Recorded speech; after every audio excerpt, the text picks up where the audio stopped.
আজ হোলি, সবাই কত রং বেরঙের রং মাখছে, আর আমি এমন একটা রোগ বাঁধিয়েছি যে কেউ আমাকে রং মাখাতেই আসছে না। এই ওই দেখ, ওখানে কুষ্ঠ রোগ লাগিয়ে বসে আছে, ওকে কেউ রং টং মাখাবি না, ওই রোগটা আমাদের মধ্যে চলে আসবে। ছি, তোমরা মানুষকে নিয়ে এরকম বিচার করো। এরকম যদি ওনার না হয় আমাদের মতো তখন কি হতো? তখন কি পারতে আমাকে দূরে সরিয়ে রাখতে?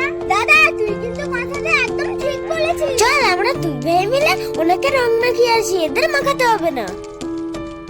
আন্টি, আমরা কিন্তু তোমাকে রং মাখাতে যাচ্ছি। Aunty, happy Holi. আন্টি, আমরা মানুষকে অন্য চোখে দেখি না, আমরা সবাইকে সমান ভাবি। হ্যাঁ, তাই তো, একদম ঠিক বলেছো। আমি তোমাদের আশীর্বাদ করি তোমরা দীর্ঘজীবী হও। তবে জানো, কিছু কিছু জিনিস ছোটদের থেকে আমাদের শিখতে হয়।